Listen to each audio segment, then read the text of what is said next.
The Honorable, the Judges of the United States Court of Appeals for the Fourth Circuit. Oyez, oyez, oyez, all persons having any manner or form of business before the Honorable, the United States Court of Appeals for the Fourth Circuit are admonished to draw nigh and give their attention, for the court is now sitting. God save the United States and this honorable court. You may be seated.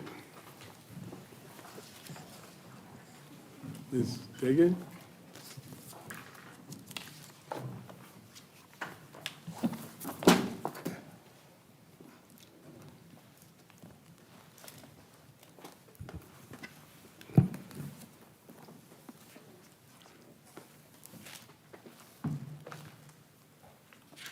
You ready? Good morning, Your Honors. May it please the Court, Amelia Dagan, pro bono counsel for petitioner, Mr. Melvin Funez-Ortiz. In this case, the IJ properly granted Mr. Funez deferral under the Convention Against Torture, where Mr. Funez is one of 6 brothers, all of whom have been threatened, tortured, shot, or killed by Los Chorizos. Specifically, the IJ found that a Honduran military police officer accompanied and stated full support for Los Chorizos at multiple instances of torture. She found that this all occurred in a country where law enforcement and the gangs are, quote, essentially the same. The board erroneously reversed the IJ's findings on internal relocation and acquiescence by applying the wrong legal standard, which infected all subsequent review of the IJ's decision. On acquiescence, the board engaged in its own fact-finding, distorted the record, and opened the door to an unworkable framework for acquiescence. On internal relocation, the board ignored significant, unrebutted evidence regarding Mr. Funez's unsuccessful past relocation and failed to substantively analyze the possibility of future relocation. We are asking this court to remand this case for the board to correct their legal errors. Counsel, can I ask you about just what you said on relocation? Your view is that your client did not successfully relocate in the past? Yes, Your Honor. As the IJ found, he had not successfully relocated in the past due to the fact that he had been hunted while he was in San Pedro Sula and then continued to be pursued even after he fled Honduras. But then the IJ mostly focused, then made the ultimate substantive finding. Can I go back to the past relocation, though? And I don't want to seem flip about this at all. I understand that the gang was seeking your client, but they didn't find him. I mean, he was safe for 6 years with no contact with the gang. So how is that not a successful relocation? He was not receiving direct communication from the gang, Your Honor. However, his family was still being threatened, and he was receiving communications of that. I don't doubt that the gang was after him for that 6 years, but they didn't get him. And isn't that usually how we think about relocation, that if you relocate and are in fact safe in the place where you have relocated, that was a successful relocation? In this case, Your Honor, this court has not had the chance to substantively analyze internal relocation in the CAT context, but the established asylum framework, I think, is very instructive here. In ULA, this court has stated that the applicant should not have to live in hiding. In Ortiz Cruz, applicants should be able to relocate and be safe from the ones who would harm them for the rest of their lives. Doesn't the record show that his real problem occurred when he went back home to see his parents? In other words, he had been in San Pedro Sula for 6 years and then decided to go home. And wasn't that when the problem started? No, Your Honor. His visit home to La Laguna was in 2012, so he had briefly left, returned that same year. That is when he was shot, and the gang followed him to Tegucigalpa, which is hours from his hometown. But didn't he then relocate for 6 years and then went home? After that time in San Pedro Sula, no, he did not return home, Your Honor. He fled directly to the U.S. After he picked up his son. In 2017, when he was received, 2017, 2018, when he received news that his brother had been almost killed. Well, then when was he attacked in Tegucigalpa? If you'll help me with that timeline. Oh, that was also in 2012, Your Honor. That was shortly after the shooting in his hometown. The gang followed him to Tegucigalpa, beat him to the point of unconsciousness, and to the point where he was hospitalized and left with permanent scars. And then then he was able to travel on home after his hospitalization. Okay, let me ask you then a question. It seems to me it's one of two things that you're primarily arguing. Are you primarily arguing that the BIA did not discuss future relocation as a separate element, but merely relied on the past relocation? And so you're saying that procedurally they didn't do what they needed to do? Yes, Your Honor. Or are you arguing in front of us that the record shows an inability to relocate? Both, Your Honor. The internal relocation aspect of this claim No, includes... which of those, or are you arguing both? Both, Your Honor. In this case, the record does support the IJ's finding that she had made that he had not been able to relocate in the past, and the IJ the board ignored significant and unrebutted evidence regarding that ability. They didn't mention the hunt for Mr. Funez while he was in San Pedro Sula. They didn't mention anything of what had happened after he fled Honduras.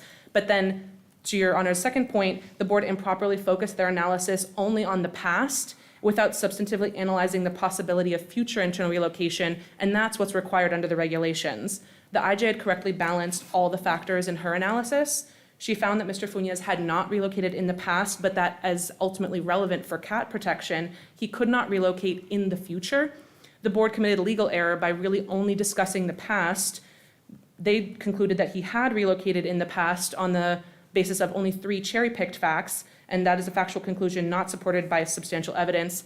But then the regulations also don't seem to support the board's implied finding that past relocation is somehow dispositive of the ultimate question, which is whether Mr. Funez could safely relocate in the future in a country that this court has noted in the past is smaller than the state of North Carolina. I mean, And it's relevant, right? The ability to relocate safely in the past. You wouldn't say that is it that the board erred by considering that at all, or that the board erred by stopping its consideration there? the error, it wasn't stopping there, Your Honor. Undoubtedly, past relocation is one of the many factors that the fact finder is supposed to consider in this holistic analysis of whether someone will be tortured in the future, but it's only one subpart. This court has never found that past relocation is somehow dispositive or even presumptive of the ability to relocate in the future.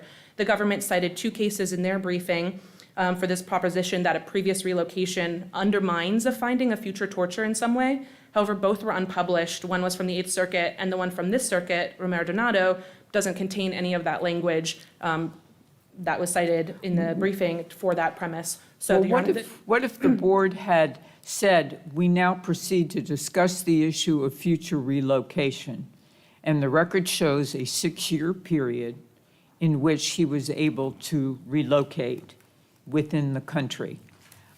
We consider this evidence of past relocation to be so extensive in this case to solve the question of ability to relocate in the future. What would be your argument then? That case is not before us, Your Honor, but insofar as they are saying that the past necessarily dictates the future, I think that defies logic. No, what I'm saying is, what if they had said that the extent of time that passed in which he was able to safely relocate is compelling, and we feel that this is sufficient to answer the question of future relocation? What would be your argument then? In that case, Your Honor, internal relocation is a factual finding, and thus the IJ's finding is due deference by the board. The phrasing that Your Honor just used indicated to me that the board was doing its own weighing, making its own factual finding of what substitutes internal relocation or not, and without giving deference to the fact that the IJ already found that he had not relocated in the past and could not in the future based on the whole record, including the facts that the board was completely silent on. See, this is getting back to my point of the remedy that you're seeking here, and whether your argument is primarily procedural. In other words, the board didn't conduct the correct analysis. You're asking us to send it back for a correct analysis. Could you explain more the remedy that you're seeking and what you're asking us to tell the board on remand if we were to agree with you? Yes, Your Honor, we are asking for remand in this case due to the legal error present from the board in terms of ignoring evidence and not substantively analyzing everything that the regulations require on internal relocation. On acquiescence, we are also asking for remand given that the board committed 3 legal errors of its own in that area. The board failed to apply clear error review in reversing the IJ's uncontested finding, even conceded by DHS, that the uniformed man who accompanied Los Chorizos was who he said he was, a government official, and he was acting under color of law. The board engaged in pure speculation on this fact when it found that this man was actually simply a gang member who possessed a military uniform. Under this court's case law, Orellana, Barajon, and many others, the board is not at liberty to distort or disregard important elements of an applicant's claim. The board's also not allowed to engage in its own fact-finding, but owes the IJ deference. Here, the IJ's findings were not clearly erroneous, but were based off of Mr. Funez's credible testimony and his family's declarations. Even DHS conceded in their brief to the board that this man was indeed a member of the Honduran military police. This officer accompanied Los Chorizos on 2 separate occasions when they shot, threatened, and attempted to drown Mr. Funez's relatives to get his address. The officer clearly stated that Los Chorizos had the military police's full support in their quest to murder the Funez family. By failing to defer to the IJ's findings and engaging in their own impermissible fact-finding, the board committed legal error on that matter. Can I ask you a question about the IJ's findings on that? So the IJ lists out all the factors you're supposed to consider in deciding whether someone is acting under color of law, and then doesn't apply any of them. Just sort of lists the factors and then says, under the circumstances, I'm finding under color of law. So the main factor is supposed to be, I think, that a person's official status is what enables them to sort of carry out this torturous conduct. What's the best evidence of that here, that that this person, assuming it's, as you say, a member of the military police, that it is by virtue of his status that he's able to do this? Because the record is, I mean, it is a dreadful record, and it kind of sounds like gang members can do this whether or not they're members of the military police. In this case, Your Honor, the IJ did list all the factors and noted, for example, that he was in uniform, he threatened retaliation through official channels. Those are all part of matter of JGR's very holistic focus. When did he threaten retaliation through official channels?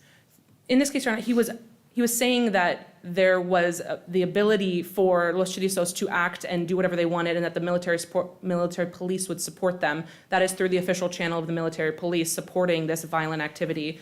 And in that case, that is So what you happened. understand the statement to be a threat of retaliation. Look, I'm with the military police. If you try to do anything about this, we will be back. Yes, Your Honor. Under acquiescence, the second legal error was that the board erred by distorting the record regarding Mr. Funez's engagement with the Honduran police and their acquiescence to his and his family's harm. The board stated that Mr. Funez, quote, never followed up after reporting the gang to the police, but this ignored Mr. Funez's credible testimony that while he recovered from a gunshot wound, he sent his mom on his behalf, as the police had told him he could do. The board and the IJ both acknowledged that the police went to the shooter's house once. However, the board disregarded the IJ's later finding that the police took no further action and that Los Chorizos continued to act with impunity, actually intensifying their harm of the Funez family after Mr. Funez reported the shooting to the police. But ultimately, Mr. Funez need not prove that the entire Honduran government would acquiesce to Los Chorizos. Such a Herculean task would violate the clear text of the regulations that require only that torture be inflicted by or with the acquiescence of a public official or another person acting in official capacity. And the IJ found more than this here. The IJ considered evidence of Mr. Funez's particularized risk, and she also discussed the broader context of evidence that Honduran authorities direct gang violence are involved, and that the gangs have infiltrated Honduran law enforcement to the degree that they are, quote, essentially the same. The board conversely doesn't accurately discuss this evidence, and indeed seems to chastise the IJ for analyzing both of these things, Mr. Funez's particularized risk and country conditions evidence, even though all of that is required under the regulations. Finally, the board erred in basing its reversal of the IJ's acquiescence finding largely on the fact that the police responded at least once to Los Chorizos' crimes. In attempting to defend this decision, the government goes a step further and argues that there can be no acquiescence if a government took any steps whatsoever to curb non-governmental violence, or if the torturer has any fear of any authorities at any time. This is simply unworkable. If any government official took even the most flimsy or disingenuous step towards stopping gang violence, then under the government's test, no one from that entire country could qualify for cat relief. This court has already rejected that idea in Portillo-Flores, emphasizing that the agency must perform a proper analysis of the applicant's specific circumstances, regardless of general governmental efforts to combat violence and corruption. This was also rejected in Diaz de Gomez and Ponce Flores. And this is consistent with the First, Second, Third, Seventh, and Ninth Circuits, all of whom have rejected the extreme position that mere government efforts preclude a finding of acquiescence. For example, in the First Circuit, in HH, They remanded with noting skepticism that any record evidence of efforts taken by the foreign government to prevent torture, no matter how minimal, would be necessary to preclude a finding of acquiescence. The Ninth Circuit has repeated this multiple times in Barajas, Romero, and Madrigal, noting that general efforts to curb gang violence are not enough on their own to defeat a finding of acquiescence. Counsel, can I go back to Judge Keenan's question? So it sounds like you are making an argument that the BIA's finding here is not supported by substantial evidence. But that is not your argument. You don't want us to say that. You want us to send it back and tell the BIA what? In this case, Your Honor, substantial evidence is not the relevant standard. These were legal errors, overlooking evidence and being silent on that, engaging in their own fact-finding. I don't and- understand when you, it seems like a very fine line between saying the BIA made a legal error in overlooking evidence and there's not substantial evidence to support what the, so are you conceding there is substantial evidence to support what the BIA did here? It's just that the BIA made some procedural errors along the way. Is that your position? Your Honor, I see I'm over time. May I answer this question? Yes, you may. Thank you. No, Your Honor, we believe that here there are legal errors that can be reviewed de novo by this court. However, even if this court were to find that there was no legal error, we do not believe substantial evidence supports this decision, given that, for example, on the acquiescence finding, there was nothing in the record at all to suggest that this was not a military police officer, as even DHS Well, if conceded. that's true, why are you arguing about a bunch of procedural errors? I'm just not really understanding. I don't mean to, argue your case however you want to argue your case, but if your fallback argument is there's no substantial evidence in the record to support what the BIA did here, I guess I'm not really understanding why that's not your main argument, because if we agreed with you on that, your client would prevail and would get more than just a remand to the BIA. So I don't want to keep you over your time, but if you can just sort of explain that for me, that would be really helpful. Yes, Your Honor. In this case, the factual issues are very complex, and insofar as the board might have thought that there was some need for further fact-finding or factual clarification, then they should have remanded that to the IJ, and insofar as this court does not engage in its own fact-finding, and there are disputes here about what the facts even are based on the board's own impermissible engaging in fact-finding, that is the argument. Though, to Your Honor's point, we do not believe substantial evidence supports the board's decision, even though there was legal error as well. All right. Thank you, Ms. Dagan. Thank you, Your Honor. Mr. Stanton?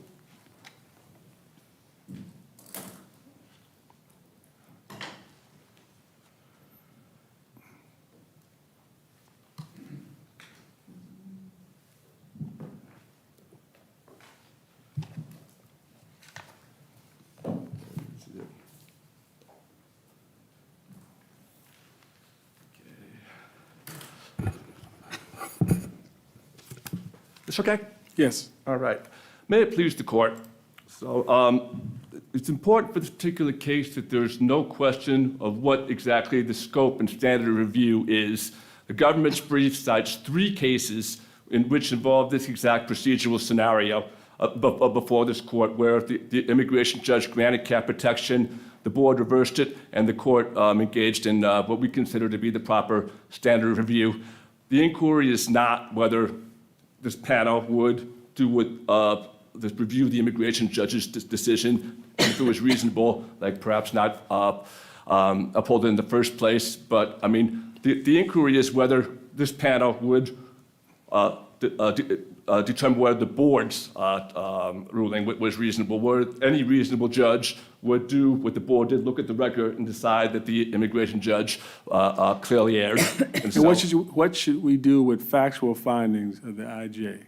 what we do with the factual findings of the IJ, I mean, In terms of the BIA changing those or having a different view? Or what do we do in terms of the IJ's factual findings? Is that clear? Well, I mean- Clear error or what? But I mean, to the extent any deference is owed, Right. it's all to the board, rather than to the IJ's factual findings. I mean, here the board determined that the IJ. I'm going to assume that clear air and speculation are functional equivalents. So is that correct? All right, go ahead.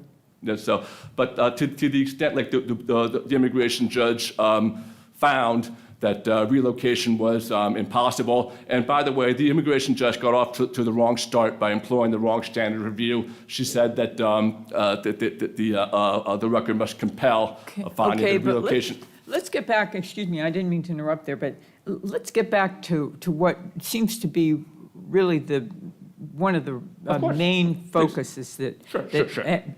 you and your opposing counsel have been talking about. Sure.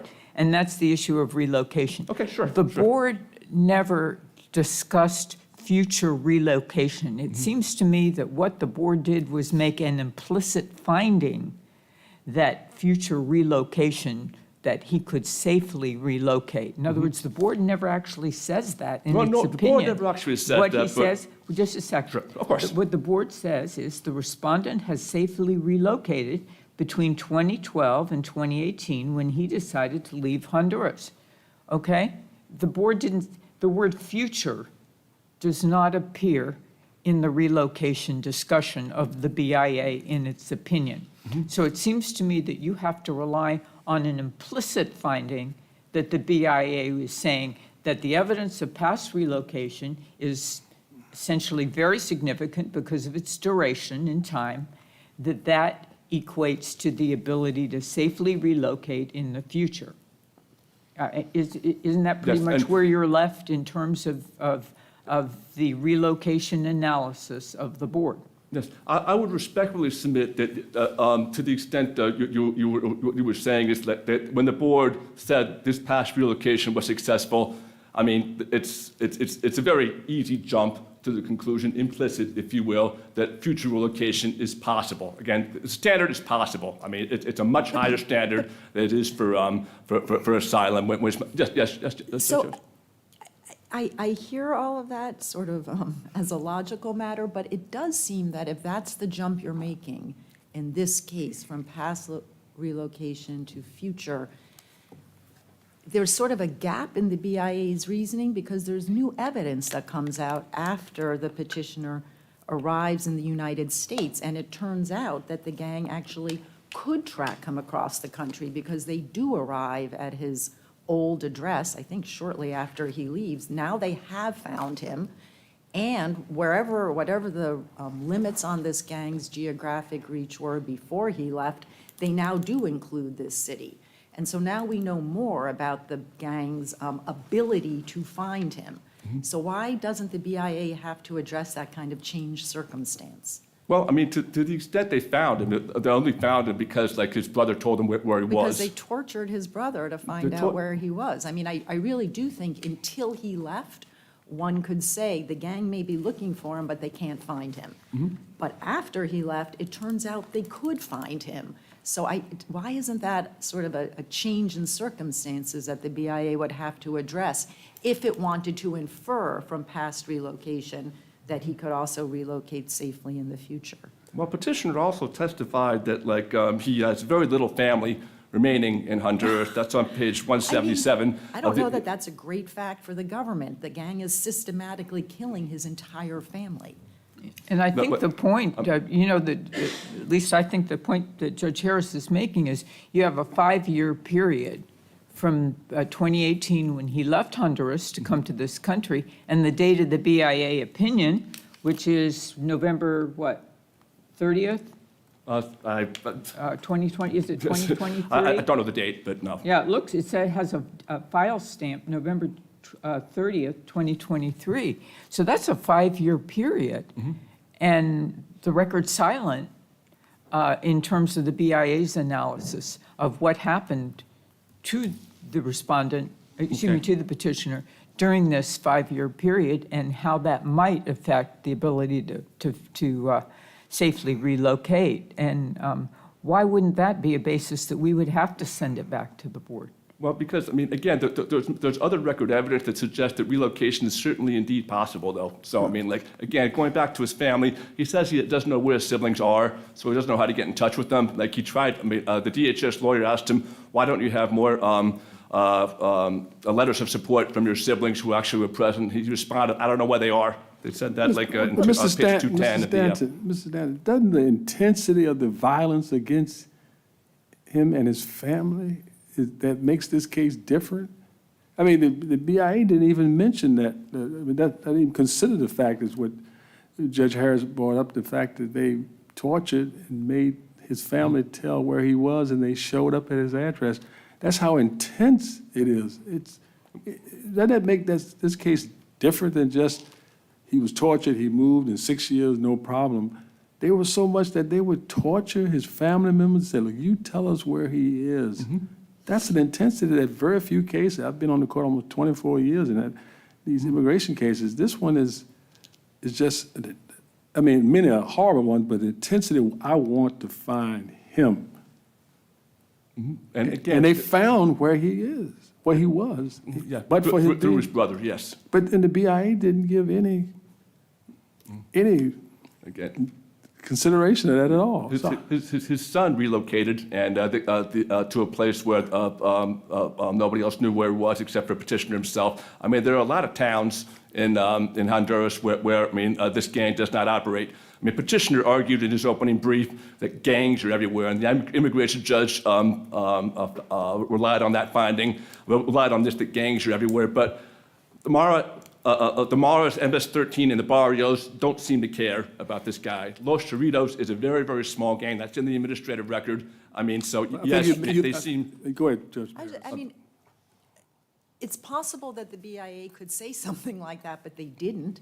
They didn't say, but this gang has limited geographic reach, so he'll be fine in the future. They didn't say any of that. Like, these seem like they might all be good arguments for the government to make in front of the BIA on remand, but we can't affirm on a ground that the BIA didn't address. But there was the futility exception to the Chenery Doctrine. And with respect to, like, Chenery, by the way, I mean, we considered filing a sure reply brief that, like, our office views Chenery as saying that, like, I mean, holdings, I mean, findings mean different things in different contexts, but that's still to its essence. I mean, and the board says, we're denying your claim because you didn't fill element A and B.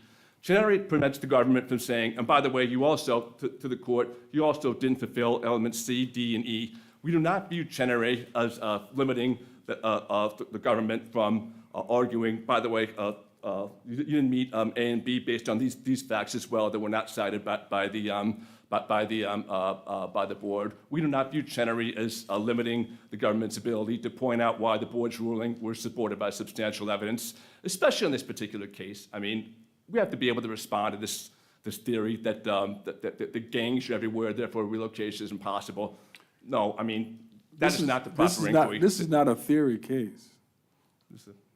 This is far from a theory case, Mr. I mean, Stan. I know you're representing the Attorney General, but this is not a theory case. Not their case. Well, I'm just trying to explain why the Chenery arguments, we just don't agree with those at all. But again, all we're trying to, with respect to the limited reach, a small gang of Los Chorritos, all we're trying to do is explain why his theory, it's impossible because the gangs are everywhere, is just not correct. Okay, So, Mr. Stanton, so let's what- go on to the issue of the police uniform. Okay, sure. And it seems to me that the board was engaging in its own factual finding when the board said it is speculative to conclude solely on the gang members' possession of a police military uniform that this individual was a member of the police acting under color of law. Well, the board seems to be making its own finding that this was a gang member wearing a military uniform. And what evidence is there in the record to support If I any could direct your- finding that this was a gang member who had acquired a military uniform and was wearing it to show up at the petitioner's house?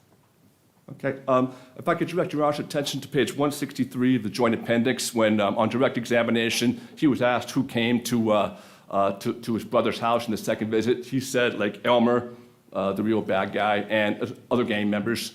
He didn't say other gang members, and in addition to this police officer. So it's a fair reading of the record that that these people were indeed gang members. But even if they were, even if it was just a criminal. But the IJ had found otherwise. The IJ found out, I mean, we don't know who this guy is. All they said was he was wearing a police uniform. We don't know his name, his rank, so, I mean, not how long he's been on the force.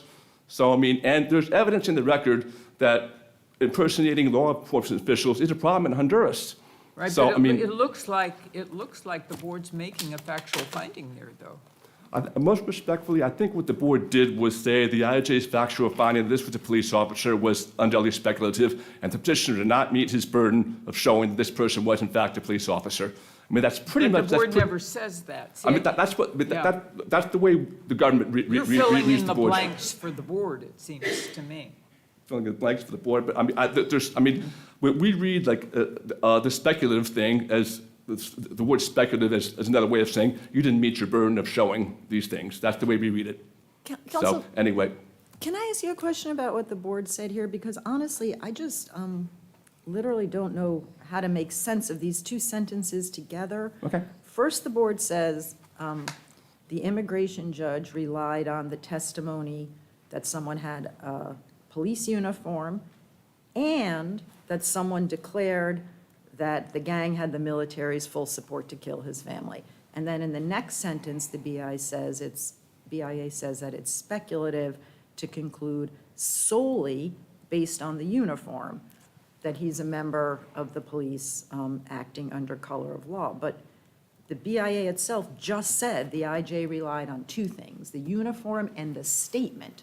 And the statement seems like pretty compelling. If you're trying to show acquiescence and someone is literally saying the gang has the military's full support in killing your family members, I mean, the statement's like doing most of the work there, as I understand it, and then the BIA just doesn't address it at all. It says he Okay. only relied on the uniform. I literally don't get what's going on here. Well, I believe what your Honor is asking, correct me if I'm wrong, are you asking me if the board erred in saying that the IJ's color of law determination was speculative?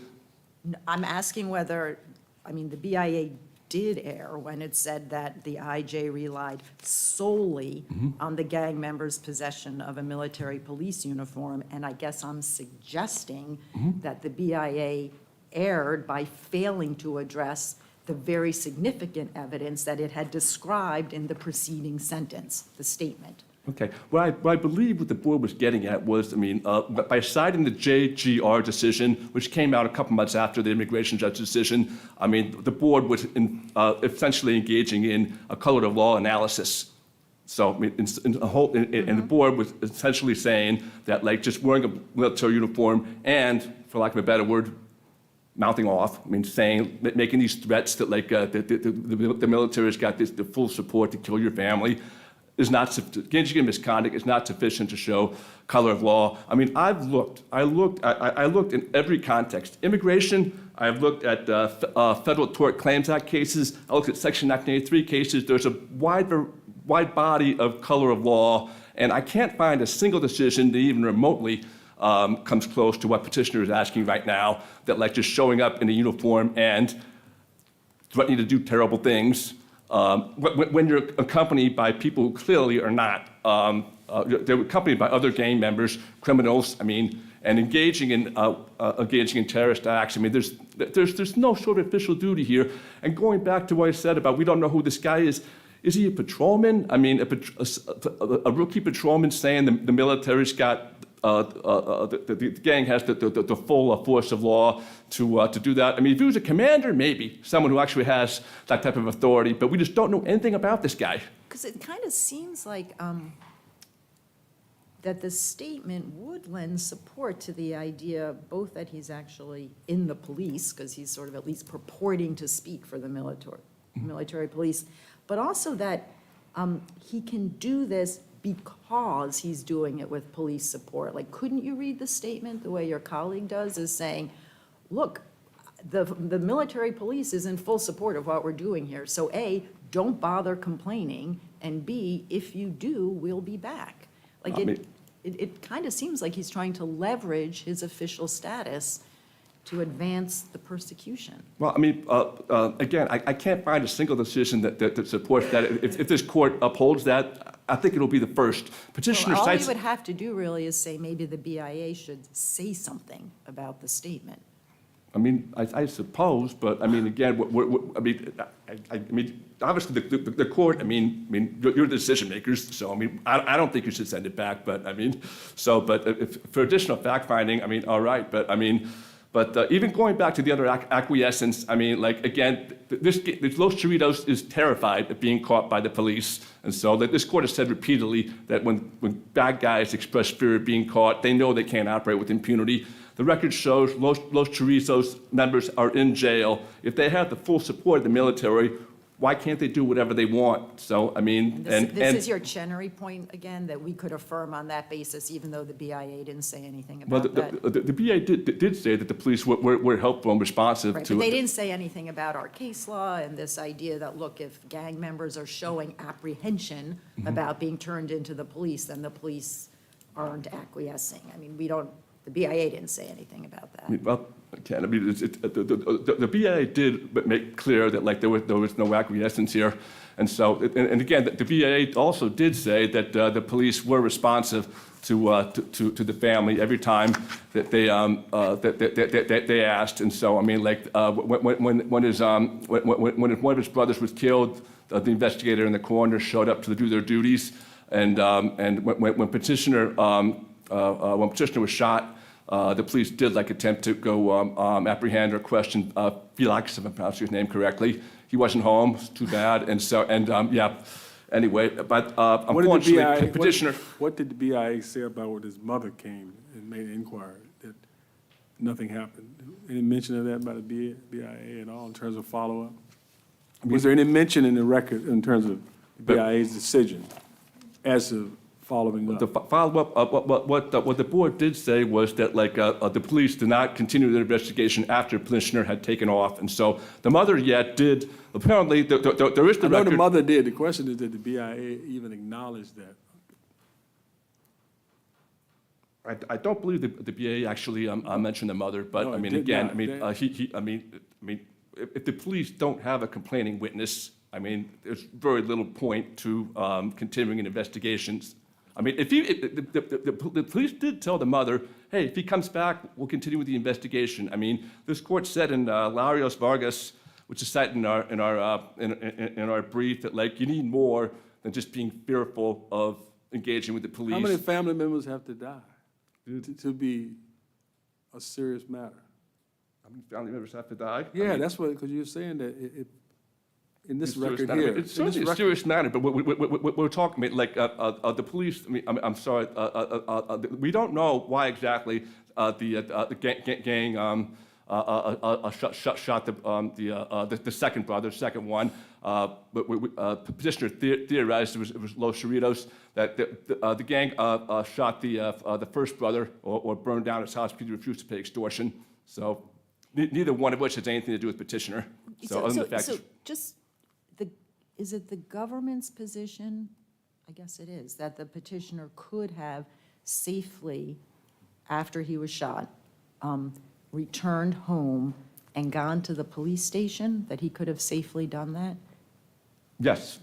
I mean, the police seem to be responsive to him. And so, it's his burden to show that they would not have acquiesced. So, I guess I'm not really asking about acquiescence. I'm talking about the part where the mother is told, we won't pursue this unless your son comes back to the town where he was just shot and where his family members are being systematically burned, raped, and murdered, and shows up at the police station. That's what he needs to do. And the government's position is he could have safely done that. I'm not talking about acquiescence. I'm just talking about his odds of surviving that trip to the police station. My time is up. Can I answer? Please, Yeah, right, sure. answer that. Yes. All right, so yes. Yes, our position is the petitioners must meet their burden to show lack of governmental acquiescence. We can't speculate. The cases that he cites, were a lot more, there was a lot more extensive evidence of governmental intertwined with the gangs, and so they were personal to that actual petitioner. Larios Vargas spells this out. It's a 2023 decisions cited in our brief. So you need more than a belief that reporting to police would be too dangerous to argue futility. So, but again, the police. As I said earlier, there's very little point in continuing an investigation if they don't have a complaining witness to see the case to justice. So, All right, thank you, Mr. Stanton.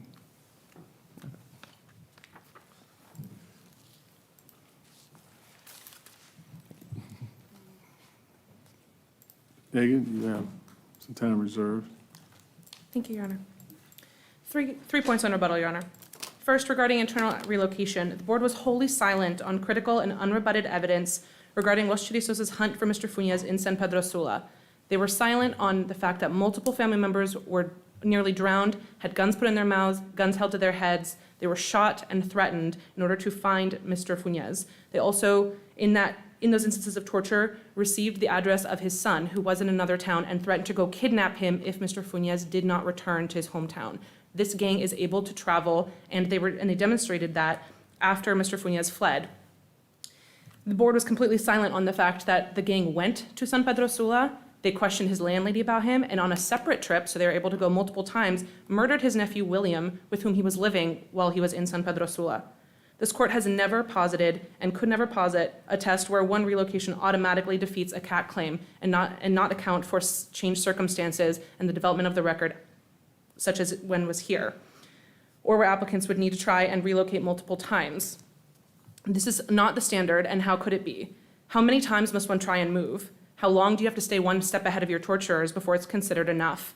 How many relatives need to be shot, drowned, or killed in order to find you?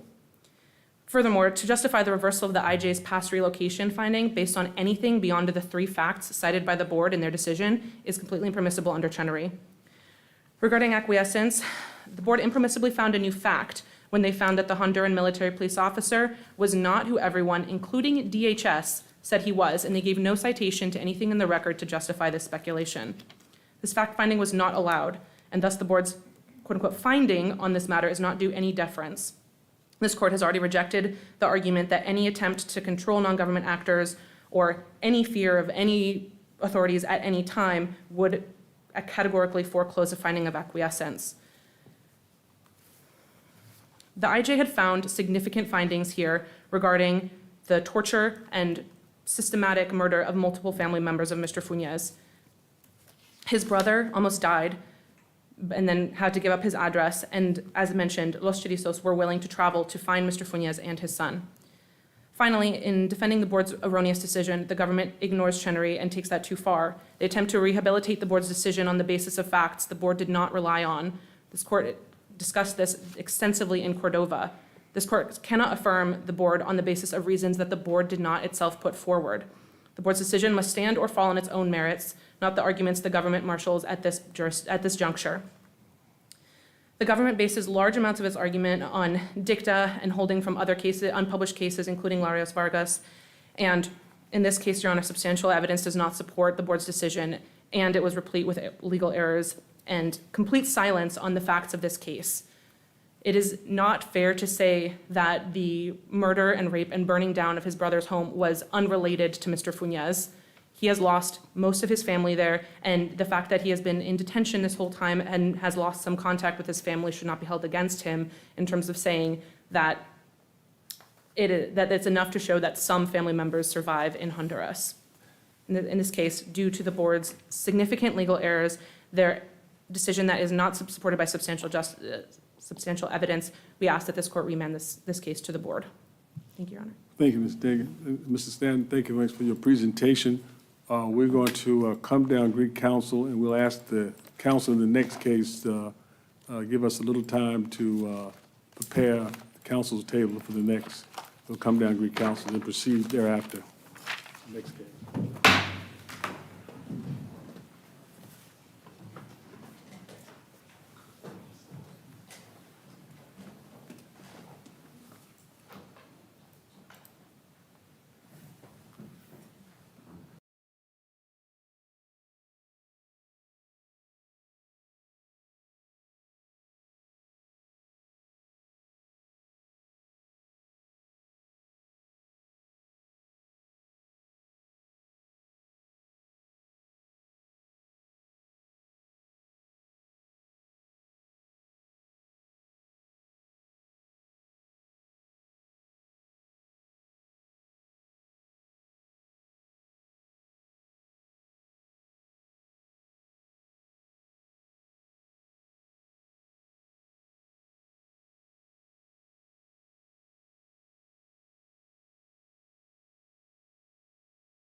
Mr. Bradford, while we're preparing, can you hear me? Yes, Your Honor. Thank you. Good, I can hear you. Great.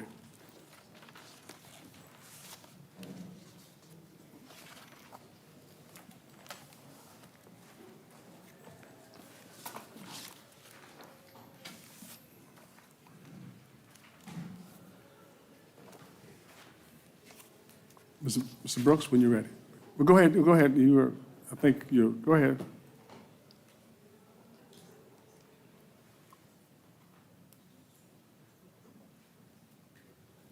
Mr. Brooks, you may.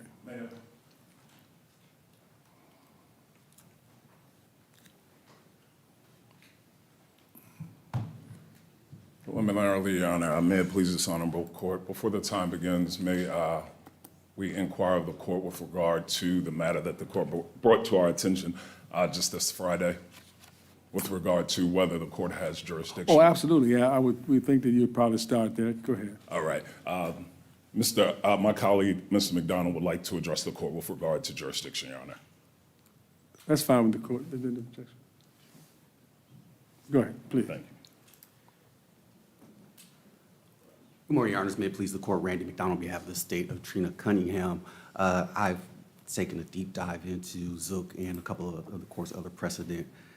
I don't know that the court does have jurisdiction. I think that the trial court did miss a couple of defendants in either declining or failing to address, but at this point, we just don't know whether the trial court intended to dismiss those parties, whether the trial court intended not to dismiss them. And so I think the appropriate remedy is for the court to remand this matter to the trial court, instructing the trial court on the parties and the claims that were missed. And I'm happy to answer any questions that you have. Well, now, would you state your full name, because you're not listed here? Randy McDonald, Randy Evan McDonald. And okay. I should be listed, actually, but if not. Oh, you're not listed as a person who is presenting today, that's all. I mean, I'm fine, I know that, I'll just make sure for the record. Am I listed wrong? Yeah, I'm looking at it. Am I wrong? I don't see his name, do you? Excuse me? His name is not on these. It should be as the rebuttal arguer. It's the person arguing on rebuttal, but if not, then. Can I ask a question? How many defendants are we missing? Yeah. Because I know that there seems to be, I'm going to get this wrong, but 2 crane-related defendants. That's correct. And so those 2 defendants, the trial court didn't address. Okay. And I don't want to make ex parte communications about one defendant who didn't answer. Well, I was But- going to but ask, one did defendant- both of them appear before the district court? Did they both notice appearances? No, Your Honor. Okay. Both did not appear before court. Okay. There are explanations, but No, they weren't on the I'm record just- in trial but there- court. But so- there's one defendant who is represented at least before us. Yes. This is Crane One's That's service? correct. Okay, and that defendant did not file a motion to dismiss? They did not. Okay, and that defendant does not appear anywhere in the district court's opinion? That's correct. Okay. And you said your name should have been listed as one who participated in oral argument? Yes, Your Honor. Oh, I don't have it listed here in terms of time. You have Mr. Brooks doing the first part and the rebuttal. Are you sharing your time, Mr. Brooks? If we go for yes, sir, Your Honor. Okay, I just want to make sure, because for the record, because I allow you to speak, but I just want to make sure it's not listed here. Now, so for the jurisdiction, so you're saying we don't have jurisdiction? I don't believe that the court has jurisdiction, but to the extent which the court. Okay, I have a question to you. Let's say you said some of the defendants were not listed, and that's correct, were not mentioned. But do you agree that the court dismissed the case? As I read the case, I believe that the trial court dismissed the case. That's correct. All right, so why do you, I don't use it, I'm not saying you're conflating, but is the district court's error impact our jurisdiction? In other words, you concede that was erroneous. Right. But the question is the case over? Our jurisdiction is based on the case being over, not whether it was an error. And it seemed to me, he said, the case is over, and we know we got a new case rather than Domino Sugar. Sure. We determine when we have jurisdiction, and that's when the case is over. And we don't decide that. The district court does. And, if error, we'll deal with that, whether it's a remand or whatever we do, but why is that jurisdictional? Sure. So as I read Zook, Your Honor, if the judgment is not final, then this court does not have jurisdiction. And the trial court judgment is not final if it does not address all the claims and all the. It said the case was dismissed. I The case. understand that, but Wait a minute. Were those defendants parties? that's correct, Your Honor, but Were they in the case? one of them was at least. One of them? One of them was, Crane One Service was in the case. The other ones was not at all? They were in the case, Your Honor. Well, they're not here then, if they weren't in the case in the district court. That's correct. But as I read. Were they served? So Crane One was served overhead. There are issues with the service on that. That were not on the record in the trial court. And I don't know that it would be fair for me to. If they weren't served, then we don't have no other problem with them anyway, do we? You see what I'm saying? The question is not error. I'm not disputing that it was maybe error if they did not mention them. But the question is, I'm just asking you, isn't jurisdiction based on where the case lies? And the case lies now as the case is dismissed. To me, that seems like the Court of Appeals has jurisdiction. Now, to correct the error, that's what we do sometimes, or to say that it was no error. But to say we don't have jurisdiction because there was an error in how the case was dismissed, I want you to know, can you? Sure. Yeah, tell me why is that? As I read Zook, Your Honor, it doesn't matter what the trial court labels it as. What matters is what the trial court did. And what did it do? No. Answer the question. What did it do? It dismissed several of the claims without dismissing all of the Oh, claims. it did not dismiss claims. It dismissed the case. I would agree if it dismissed claims. It didn't say that. It dismissed case. We can't change the words of the order. Can we? I'm just asking you. You're here. You stood up for jurisdiction. Sure, Your Honor. I don't believe that you can change the words of the case, Your Honor, or change of. The order. The words of the order. But counsel, the district court in Porter versus Zook dismissed the whole case too. It said complaint dismissed. That's correct. And we said that's not a final order because you missed some of the claims. That's correct. So And I think it's exactly what happened here, is that some of the claims technically still stand, and therefore the order is not a final order. have any cases since Porter versus, I mean, is there, I'm good, sorry. Sorry. So in the cases that followed Zook, Your Honor, the case that I read, the court didn't go much into details and offered very short opinions about what the court could do at that time. So. Thank you for anticipating my question, even though I couldn't articulate it. Yes, I was wondering whether cases since Porter versus Zook have kind of shed any additional light on this, but. Well, the en banc court, did we not in Britt talk about when a case is final? Your Honor, I'm unclear on that case. The case that changed Domino Sugar in terms of when we have jurisdiction, whether or not it's interlocutory, because one question was dismissing without prejudice, those things. I thought we made it clear that unless you gave, if the case is dismissed, unless you gave the parties a chance to amend their pleadings, no matter what they called it, with or without prejudice, that was an en banc case, wasn't it? Your Honor, I'm unclear on. Okay, all right. particular No, case, if you don't so I need that. apologize. Okay. Thank you, and I would ask Mr. Brooks to be able to argue the substance if the court would allow him to argue the substance of the matter, please. Oh, sure. But you concede, Mr. Brooks, that we don't have jurisdiction. You don't have jurisdiction. Your Honor, based on, for the record, Your Honor, Roland Brooks on behalf of appellants. Based on my reading of Porter v. Zook, Your Honor, I cannot see how the court would have jurisdiction, both under that case, because I don't believe that the order is final, notwithstanding the words that the court used. The language in Zook appeared very clear that irrespective of how the court labels their action, unless it actually has finalized all orders, then the appellate court doesn't have jurisdiction yet. Further, my reading of Federal Rules of Civil Procedure 54A elucidates what I believe to be a standard that as long as there are any rights or liabilities that the court can still exercise jurisdiction over, then that lower court still has jurisdiction. So that's just my reading of the case law that the court presented to us very recently. And so I would concede at this point that this court does not yet have jurisdiction, and I'd ask that the court would remand this matter such that the lower court would be instructed to finalize their decision with regard to all parties, all complaints, and then we would be allowed to return before this court. So you want us to mandamus the district court? Is that what you're asking? You said tell them there's something to do. You want to mandamus them? I'm asking what is your case. I understand, Your Honor. I'm asking that the court remand with instructions, so I guess I am asking that, Your Honor. Yes, sir. Your Honor. Okay.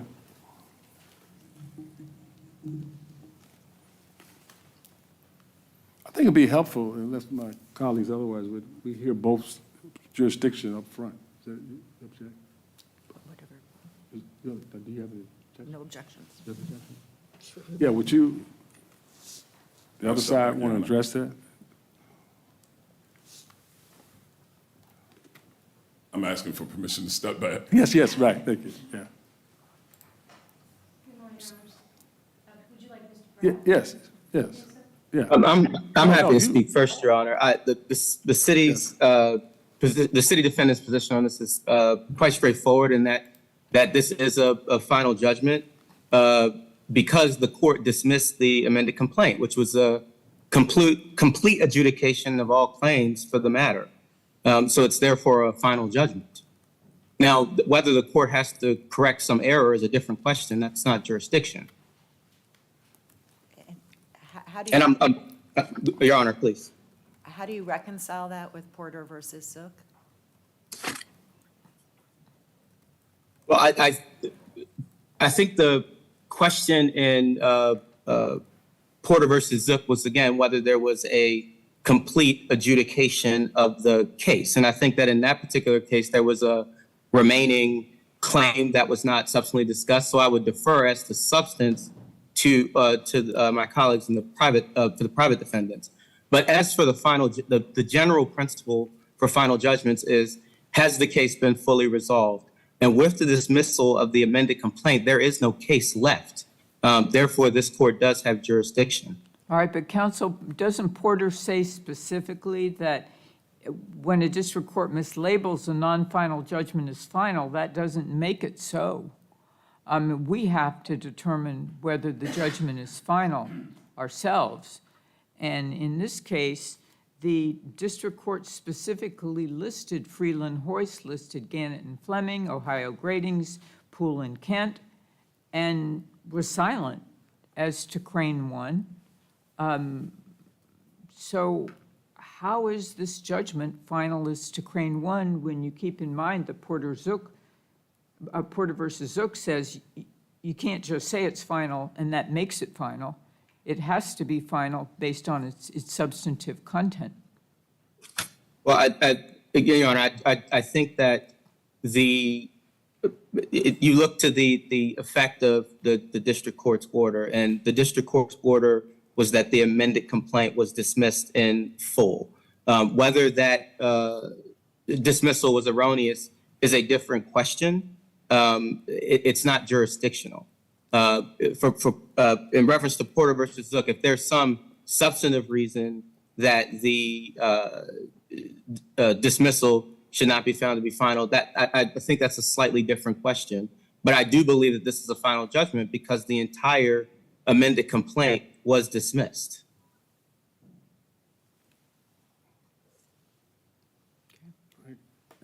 Thank you, Your Honor. Yes.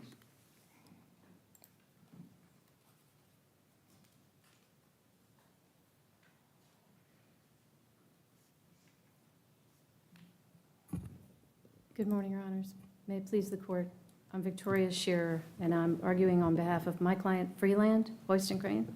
and also on behalf of Crane One and Ohio Gradings.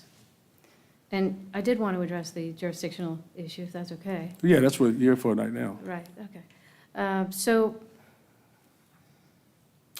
we assert that the court has jurisdiction because we think that this is more like a case of Hickson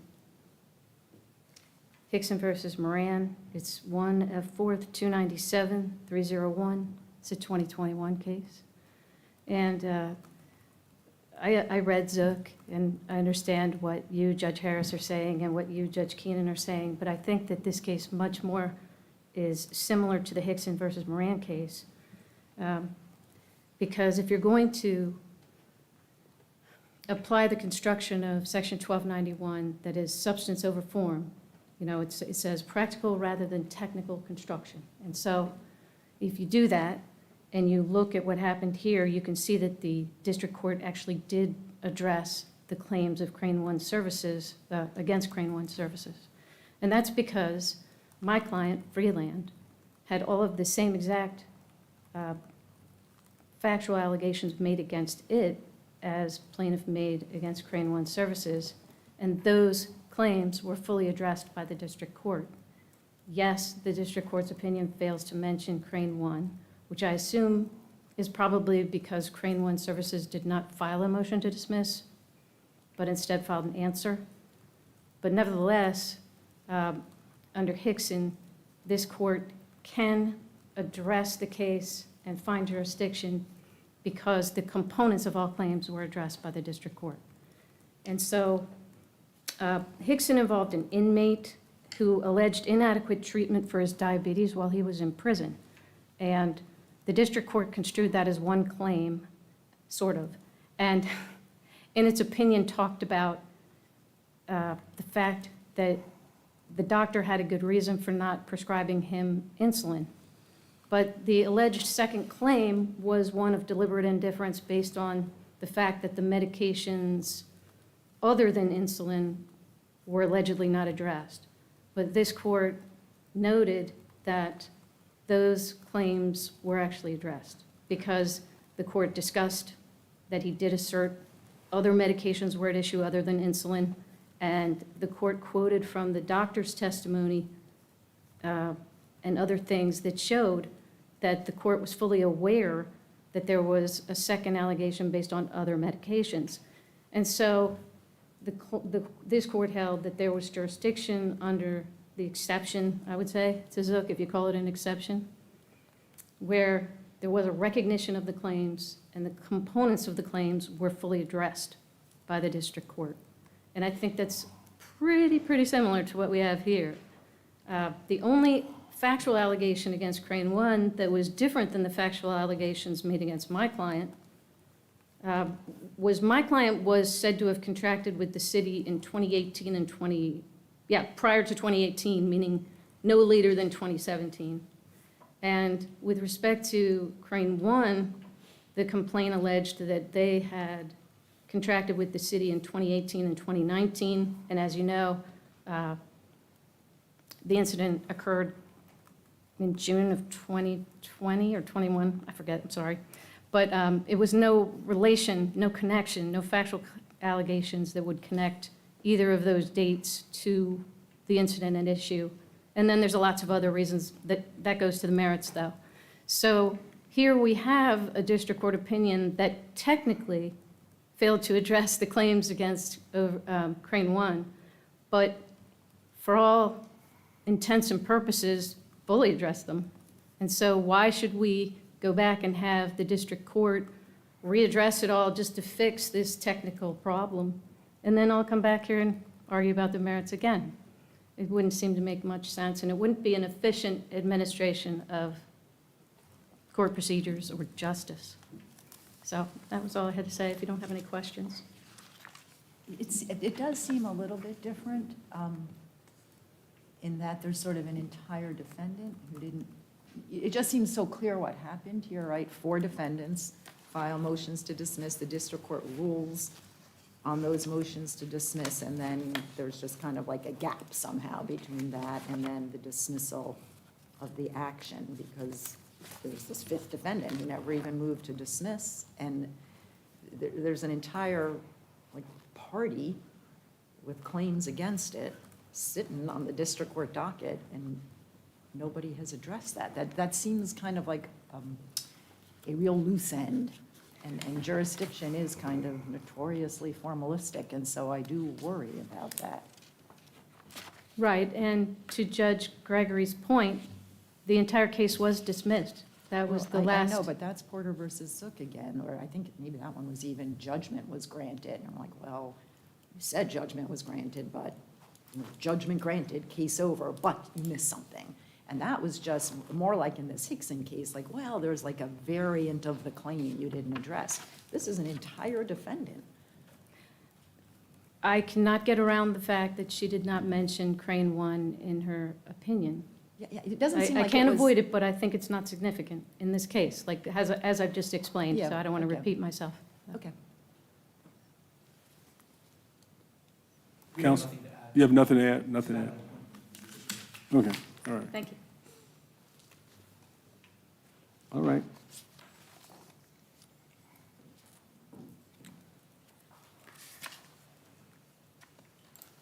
Just very briefly, Your Honors. In that Hickson matter, it does appear that what the court states is that the district court at least acknowledged the scope of those other claims, even quoting from the allegations in the complaint with regards to Dr. Morin in both and such. The court had addressed everything, even though they did not specifically write out the words, versus in this case where the court has not addressed an entire defendant, none of the claims against it. And so when we talk about an efficient use of the court's resources, for us to argue the matter now and then for either side to later argue that where we argued before the court today, the court never had jurisdiction. So let's pretend that it never happened, reverse whatever happens, and then come back before the court once properly before the court, I don't believe is the most efficient use of the court's time and/or resources, especially in light of Zook, which, as I read it, has not been reversed or given negative treatment. So for those reasons, Your Honor, we would concede that the court does not have jurisdiction and ask that the matter be remanded such that the court can make final that which it indicated was final, that we could be back before Your Honors properly. Thank you so much. Yes. Counsel, we appreciate your arguing as to the jurisdictional matter. We're going to take a brief recess. Please stay in place, and we'll be right back. This honorable court will take a brief recess.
jurisdiction, this appeal is dismissed for lack of jurisdiction. And an order will follow shortly. Thank you, counsel. And we'll come down and greet you as well.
Mr. Rosendahl? Morning, Your Honor. Morning.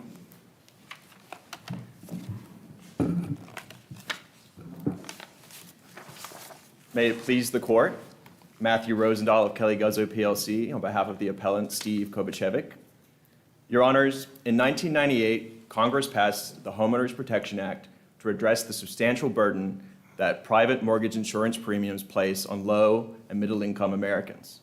Specifically, at the time of the Act's passage, Congress found that Americans were paying hundreds of millions of dollars in insurance premiums for private mortgage insurance that was no longer necessary or required. Congress enacted the HPA for three purposes. First, to allow for automatic termination as well as optional cancellation of private mortgage insurance upon the meeting of certain conditions. Two, to require the disclosure of certain information regarding homeowners' rights under the Act. And three, relevant to this appeal, to require the reimbursement of unearned premiums that constituted, as Congress said, a windfall to mortgage insurers. Specifically, this appeal addresses Section 4902F2, which requires mortgage insurers, quote, to not later than 30 days after notification by the servicer of termination or cancellation of private mortgage insurance under this chapter with respect to a mortgagor, to, quote, provide any unearned premiums of that mortgagor to the servicer of the subject mortgage, quote, for repayment in accordance with paragraph 1. This appeal addresses the first clause of that provision, specifically the notification by the servicer of termination or cancellation of private mortgage insurance under this chapter. There are two competing interpretations before Your Honors. The first, urged by appellant, is that under this chapter refers to the qualifying termination and cancellation events, and specifically permits or requires, reimbursement in the event of voluntary cancellation under Section 4910B. Appellee, on the other hand, argues that under this chapter refers to the notification, specifically the notification in Section 4904 of the mortgage servicer to the borrower regarding the termination of the private mortgage insurance. For three reasons, appellant's reading is the only logical reading. First, the plain language of the statute, which, as Your Honors know, is where we always begin the analysis. If you look at subsection F1, that requires servicers to reimburse for qualifying termination and cancellation events, quote, under this section, whereas subsection F2 states that the cancellation or termination is, quote, under this chapter. Using parity of interpretation for two conjoining provisions, as this court has done before, under this section and under this chapter, refer to the qualifying termination and cancellation events in both provisions.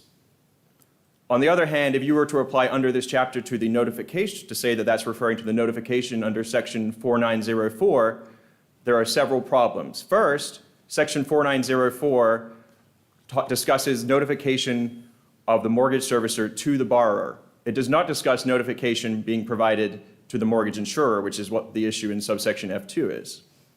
Second, the timelines between section 4904 and section 4902F do not line up. That is, under section 4904, notification of termination must be provided within 30 days of the cancellation or termination. Under 4902F2, the insurer is not required to reimburse until 30 days after, in appellee's reading, 30 days after receiving that notification, which would be 60 days from the cancellation or termination. Well, subsection F1 requires the servicer to reimburse within 45 days of the termination or cancellation. So it would be impossible for a servicer to abide by the act if the notification is in fact the trigger of the mortgagor or the mortgage insurer's reimbursement obligation. Instead, under this chapter, just as in subsection F1, must refer to the qualifying termination or cancellation events that trigger the reimbursement obligation of the insurer. And as courts have held routinely, and as used within the act itself, chapter refers to the entire act. That was what the Supreme Court held in Lauren, and it is what this court has frequently held as well, including in Jones, where it said that words that are used in the same way throughout an act must be interpreted the same. Can I ask you a question? Because I do take your point about the switch from chapter, or from section to chapter. And indeed, I think it might be more natural on the defendant's reading if, I'm going to get this mixed up, if the chapter were actually said section, right? But on your reading, shouldn't section under F1 really be chapter? Like, why wouldn't Congress just have said chapter if what it meant in F1 is you have this right to reimbursement if there's cancellation under this chapter, either under this kind of statutory termination or the voluntary termination? Why would they have used section? So 2 reasons, Your Honor. First, the concern with mortgage premiums is the mortgage insurers are really the companies that are getting these premiums and holding on to them. The servicers are maybe holding on to a few, and there's privity of contract between the mortgage holder and the mortgagor, where the servicer is the agent of the mortgage holder. So if the mortgage holder and the mortgagor agree to cancel PMI, as they did in this case, which would be the 4910B, the only other provision in the chapter that discusses cancellation or termination, then there's no privity of contract between the mortgagor and the mortgage insurer. So that's where F2 has to come in and fill in that gap. But still, Congress could have just used chapter. Like, it wouldn't have, like, there's no reason Congress couldn't have used chapter there. It wouldn't have caused any problems, would it have? No, Your Honor, I would submit that it would not have caused problems, Right. but they chose to make that distinction, and that's to me, the logical reason why. And because they made that distinction, then obviously that means the insurer must have a broader reimbursement obligation. And I think that's because of the remedial purpose of the act. The act is designed to prevent that windfall to the insurer. But Okay, No, go excuse ahead. me, I'm No, sorry. Go ahead, Judge Keenan. The statute doesn't seem to draw any distinction between refundable, PMI, and non-refundable. And here you have a contract that provides for non-refundable PMI. How does that fit into the analysis, the statutory analysis? Does it make any difference whether it's refundable or not? Your Honor, our position is that's an opposite to the analysis here. That is a decision that was made between the mortgage holder and servicer and the mortgage insurer, the appellee. Mr. Kovacevic had no choice in that matter. They decided to allocate risks the way they decided to. The Act and Congress were not involved in that business decision, and the Act is clear as it's written. And I will say, obviously, this does not come up as often because, one, I think a lot of insurers do the right thing and just give the money back. But two, in this case, Mr. Kovacevic had prepaid his premiums, and that often is not the case. So obviously, when you're paying as you go, you can quickly cut off the premiums. This is a situation that, granted, is does not come up often, and that's why we're at this point. So you started your argument and your focus on the text by saying this case is all about that kind of first clause of F2, but the district court thought it was really, I mean, not all about, but very much about the part at the end where the repayment under F2 is in accordance with paragraph 1.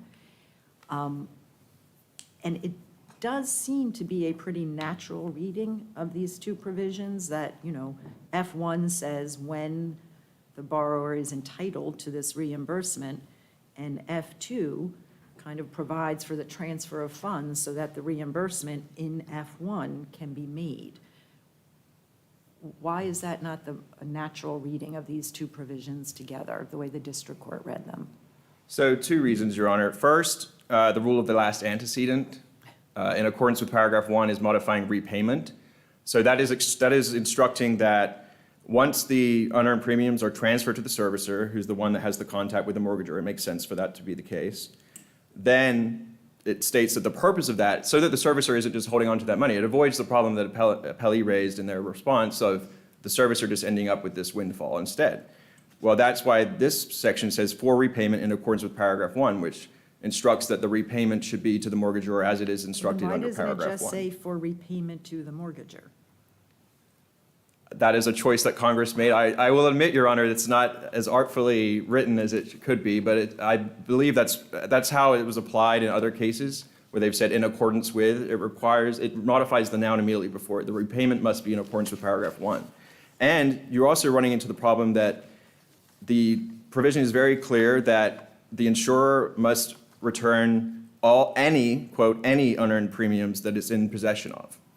So if it's only the premiums related to triggering events under section 4902, then 1, you have to read under this chapter out of the provision, and 2, you're running into the potentially expansive choice that Congress made in requiring reimbursement of any unearned premiums.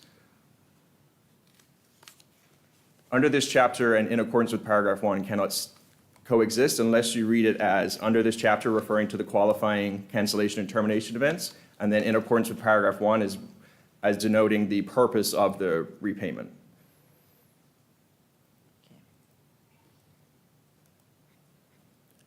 And, Your Honor, it also makes sense when the remedial purposes of the Act. This is an act that was designed to be remedial and designed to prevent unjust windfalls to mortgage insurers. So our reading allows for people like Mr. Kovacevic, who don't have a choice in this matter, who are paying these premiums, paying them up front even, it allows them to get their just deserts.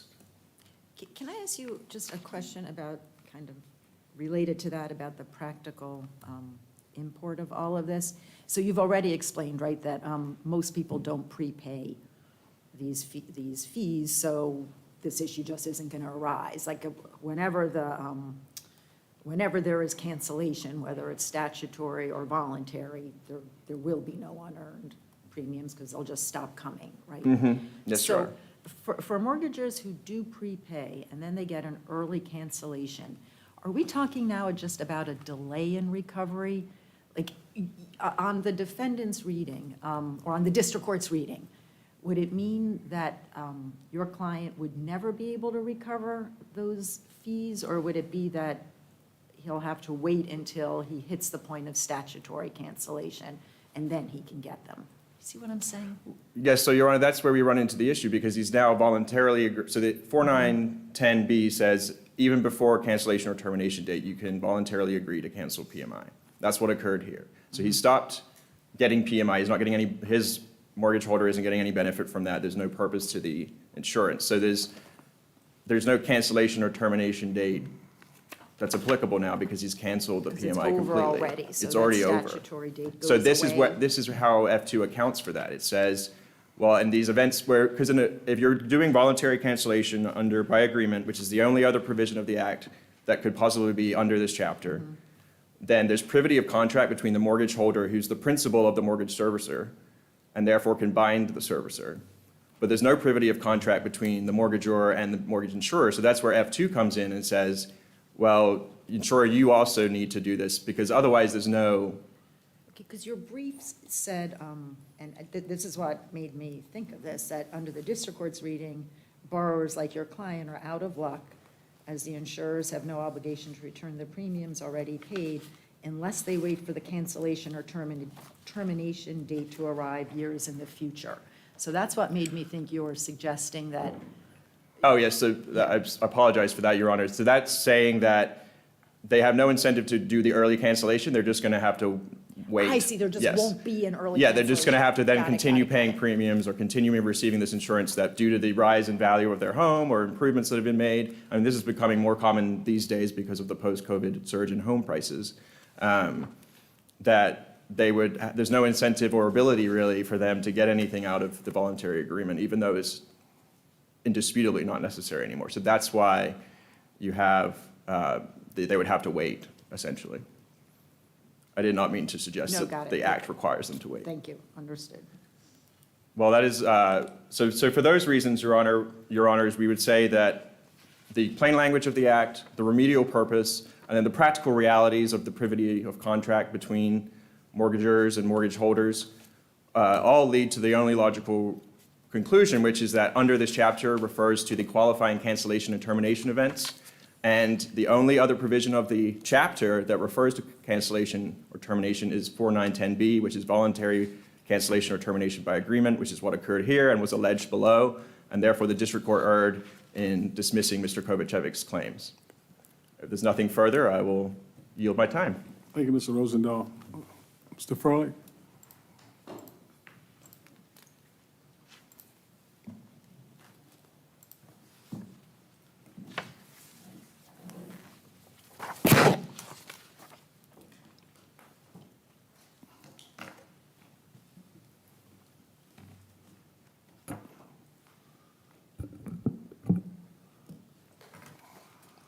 Good morning, Your Honors. May it please the Court. Joseph Froelich for National Mortgage Insurance Corporation, and with me is my colleague Greg Casamento, who's also on the briefs. Since the enactment of the HPA about 30 years ago, NMI, my client, and other mortgage insurers have worked cooperatively with lenders to provide refunds of mortgage insurance premiums when those refunds are required under the HPA. In the HPA, the Congress set forth a clear set of criteria for when a mortgage insurer is required to provide a refund of premium to a servicer on a mortgage insurance policy. The criteria appears in sections 4901 and 4902. You have to look at both 4901, which is the definitions, and 4902, and requires the following. The loan to original value has to be at least or below 80%. There must be a written request to cancel. The borrower has to have a good payment history. The borrower must be current on their payments. The borrower must show that the value of the property is not declined below the original value, and that there's no subordinate liens. When those criteria are met, the HPA is satisfied and a refund of premium is paid from the mortgage insurer to the servicer. Since Section 4902 also instructs then the servicer to pay the premium back to the borrower. So there's sort of a two-step process that Congress had to recognize, as Mr. Rosenthal said, because there is not privity of contract between the mortgage insurer and the borrower. The limited number of claims and decisions on the HPA, and I think you would agree with that, their 30-year history of this statute, there are not a lot of claims, there are not a lot of cases. This is not like the TCPA or the FDCPA or other consumer statutes I've dealt with where there's probably thousands of claims a year.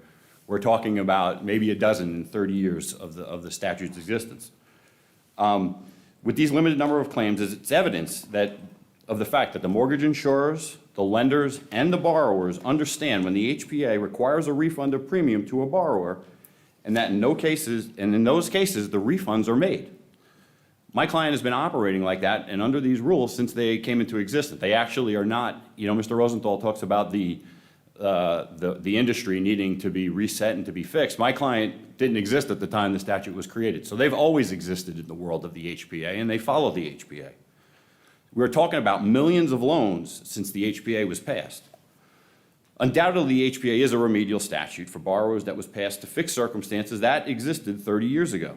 And since that time, this dearth of cases and claims in the 30-year history shows the industry follows the statute and they know the criteria. Those criteria are very clear to them.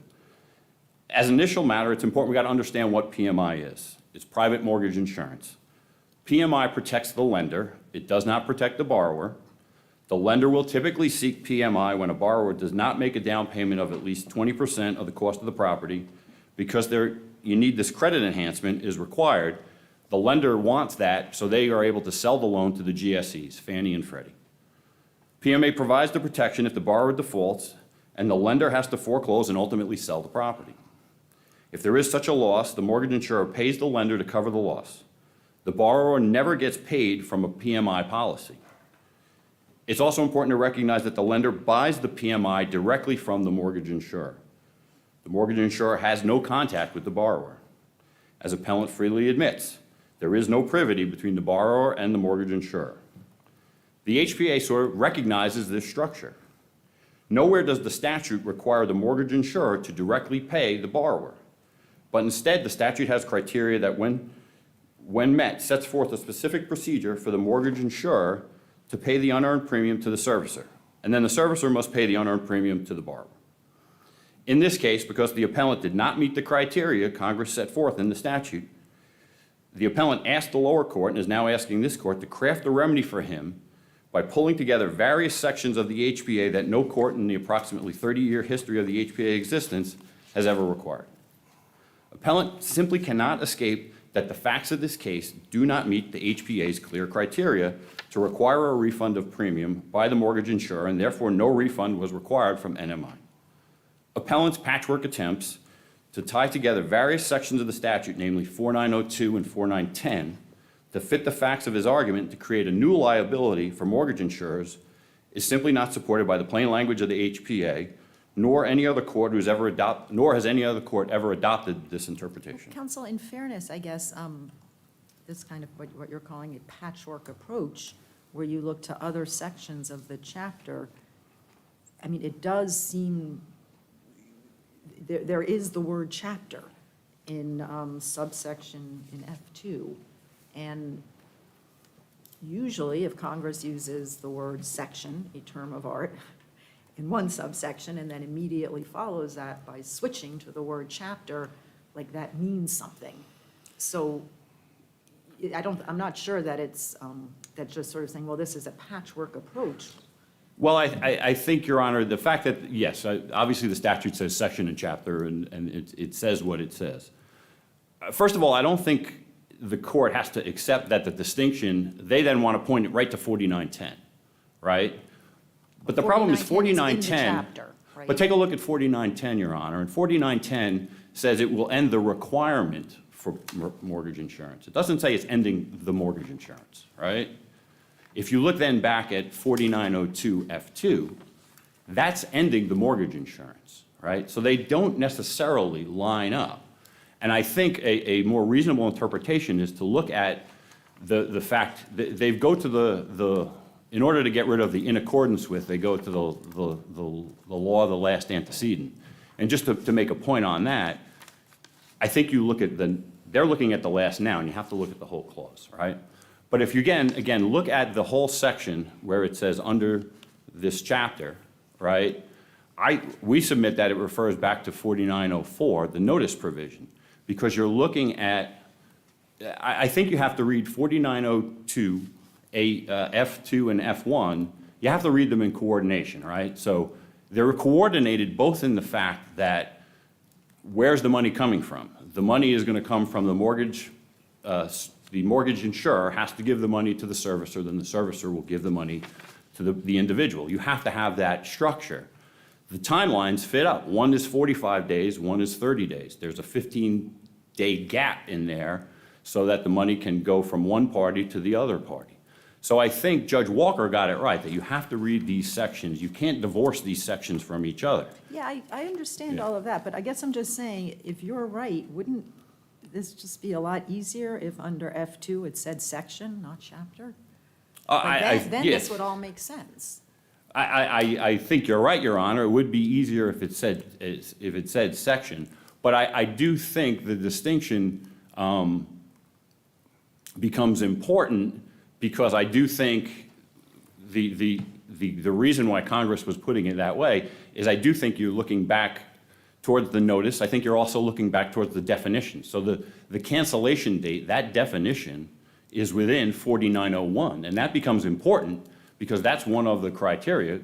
The cancellation date gets you to the 80% requirement. That's nowhere in 4902. It just says within the cancellation date.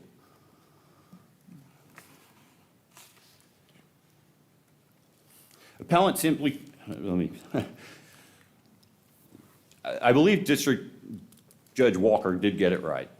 While Kovacevic asserted that his loan current value was below 80%, Judge Walker correctly pointed out that the HPA very specifically says it's the original value is the benchmark, not the current value. So Kovacevic's first argument to the district court was that he was there because of the change in value of his property. And what the court noted was you look to the original value. You can't change the language of the statute.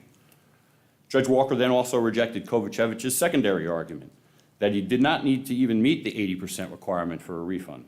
Judge Walker held that such an interpretation of the HBA created an absurd result that the borrower, like Kovacevic, could end his PMI immediately after closing on his loan. Finally, Judge Walker rejected Kovacevic's tertiary argument, the one that he is submitting here, that 4910 of the HPA that allowed for agreements between the borrower and the lender to end the requirement for mortgage insurance would require a mortgage insurer, an entity not party to the agreement, to return premium to the servicer. Judge Walker correctly found that there was nothing in 4910 that would then require a mortgage insurer to refund premium, and that 4910 was solely serving as a savings clause, meaning it permitted the borrowers and the lenders to limit the need for mortgage insurance. Okay, but Mr. Phillick, Judge Walker's holding doesn't preclude a determination that had the plaintiff met the 80% requirement, he would be entitled to proceed under the statute to get reimbursement, notwithstanding the fact that he had entered into a private agreement for termination prior to. You see what I'm saying? Certainly, Your Honor, Judge Keenan. Okay. Absolutely. If he would have gotten to the 80% threshold, NMI would have paid this claim, without a doubt. And that goes to your question about refundable, non-refundable. So he would still have a remedy under the statute if he had complied with the statute. Yes, so for example, in this case. Yeah, so Judge Walker isn't saying if you go private agreement, you're done. No, not at all, not at all. And if you reach that point, you do have a remedy. I would also submit, Your Honor, that Mr. Kovacevic has a remedy in this case. If he has an agreement with the mortgage holder, the servicer, he can pursue that agreement and breach of that agreement. He does not have to, it just does not necessarily mean that that money is going to flow back from my client to the servicer. And to your point, Judge Keenan, if Mr. Kovacevic in this case, instead of putting his money into a renovation of his house, had just paid down the principal, maybe he would have gotten to that 80% number, and then he would have received a refund. The HPA has very clear guidelines. It has a very clear roadmap, and my client follows the roadmap. When they get a request to cancel, they look at the percentage, they see if it's 80% or lower, and then they will provide the refund. It is a very effective statute, and it's, in that sense, it is well-written because it has provided the guidelines that it needed to correct a problem that existed 30 years ago. Counsel, so the district court made all of those holdings that you listed out, and then the district court said, this seems contrary to the purpose of the statute. Like, this doesn't really make any sense that a person who pays the PMI in advance and then, has this agreement that the PMI is really no longer necessary, can't get a refund. Whereas if he had been paying month by month, he would get the refund. And that doesn't seem to make any sense. Do you agree with that part of the district court's holding, that this is contrary to the purpose of the statute? No, Judge. I would submit that the statute does what it's supposed to do, right? If you get to the 80%, you're there. Congress had to wrestle with many different inputs, and they came up with the clear rules and gave a clear ruling and clear understanding to the industry of when this occurred.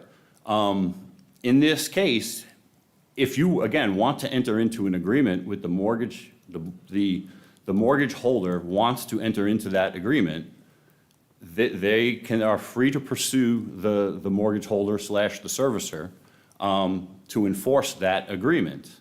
At the end of the day, we look to the HPA and you look to the clear guidelines, and as Judge Walker said, you can't rewrite the statute just to get, you can't just say this is a remedial statute, and lo and behold, that gets you I to guess- the but I'm point you asking wanted you- to get to. What Judge Walker said, as you say, was, look, you can't rewrite the statute just to advance the purpose of the statute. But I guess I'm asking you to tell me, what is the, whether you agree with, is that where we are? Like, this is contrary to the obvious purpose of the statute, but this is the way Congress wrote it, so that's the way we're going to enforce it. Or whether you have an account for why Congress might have wanted this particular result. Because this guy prepaid, rather than paying on a monthly basis, he gets stuck holding the bag. I mean, I can't point you to anything in the statutory history, Your Honor, and neither can they. Any conceivable purpose that might have been served? This section 4910 is discussed nowhere in any of the statutory history. There's no conversation of, well, if we get these agreements, we have to have a procedure in order to get the money back to the borrower, right? There's nowhere in the statute there's disclosures, right? All sorts of disclosures. They never mention agreements I there. really am asking for your input on this question with which I have been wrestling.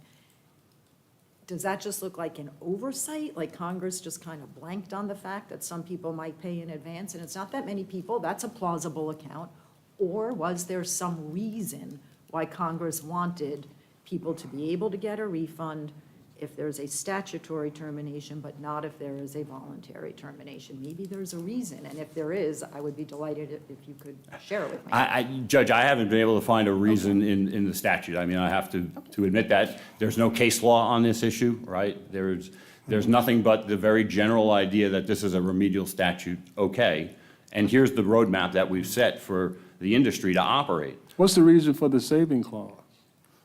The savings clause, I think, is there, Your Honor, so that they can enter into the private agreements. Now, the important point about that too, Judge, is if the mortgage holder wants to enter into an agreement to stop the requirement for mortgage insurance, they're free to do that. But the mortgage holder may decide that it wants to continue the PMI. It may feel that it's still important, and they could pay that premium themselves. I don't need the money from Mr. Kovacevic. I just need the money in order to continue the premium. So, for example, a mortgage holder, a loan might get sold to someone who has no interest in selling these loans to the GSEs, and they may decide, you know what, I'm not going to require this borrower to have PMI. They would be free to cancel that requirement with the borrower, but it doesn't necessarily mean you cancel the mortgage insurance until. Well, that's fine unless you have residual unearned premium, as you have here. Yeah, certainly they could pay it, continue it, but it seems like Congress was saying it's to protect the consumer, isn't it? The mortgage holders, people who buy homes, and they're required to pay a premium which they won't benefit from. Well, understandable, because the way it works, you're paying less than 20% down, but here you have unearned premium, and it seems like 4910, they put chapter there because they didn't want a cabinet just to that section. Seems to me that, right? They left two, they said chapter deliberately. I would think, though, that if you were going to put within 4910 requirements that the mortgage, you had to have a very set procedure, again, to get the money from the insurer to the servicer back to the borrower. And it's not the servicer, the insurer is giving the money right back to the borrower. If they were going to make that part of the statute, they would have made that part of the statute. There would have been clear guidance to the mortgage insurance industry and my client to, when there is an agreement, they very easily could have said, in the event of an agreement under 4910, the mortgage insurer will return the money to the servicer. There's nowhere in that in the statute. It just Well, they really doesn't say. did give clear guidance, perhaps, do the right thing. I mean, that's really what the guidance is, do the right thing and give back unearned premium. Judge, the one thing I would point to, too, is there really is no provision within this statute of what kind of notice my client would get if there's an agreement. So, for example, if you look at the record in this case at the appendix at 43 to 45, there is the correspondence where my client was informed that the mortgage, Mr. Kovacevic is looking for a refund, right? And all we are told is that the mortgage insurance is canceled. My client then looks at the math and says, no, it doesn't fit.